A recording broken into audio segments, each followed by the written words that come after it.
தொடங்கலாமா? முதல் சொல் குழம்பிய சொல். எழுத்துக்கள் இடம் மாறி நிற்கும்.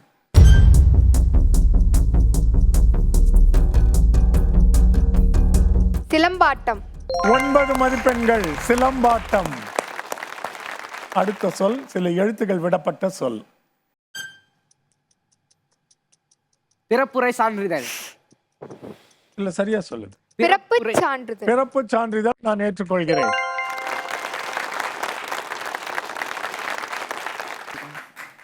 இது பிறப்போட்டு நீங்க சொன்னனால பிள்ளைகளும் தெரிந்து கொள்ள வேண்டியதுன்னு. இந்த பிறப்பு சான்றிதழ் என்பது என்ன? பர்த் சர்டிபிகேட் ஐயா, ஆங்கிலத்தில். இல்ல, அவ்வளவுதான். அதுதான் எல்லா நாடுகளிலும் உள்ள ஒரு அடிப்படை சட்டம். ஒரு குழந்தை பிறந்தால் அதை பதிவு செய்து, அரசியல் பதிவு செய்து சான்றிதழ் பெற்றுக்கொள்ள வேண்டும். ஒருவர் மறைந்தால் இறப்பு சான்றிதழ் பதிவு செய்து பெற்றுக்கொள்ள வேண்டும்.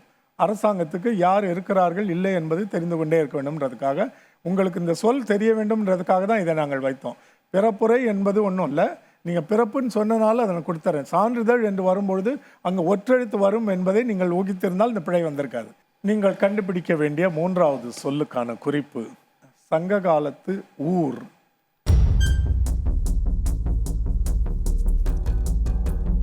காவேரி பூம்பட்டினம். காவிரி பூம்பட்டினம். 10 மதிப்பெண்கள் உங்களுக்கு.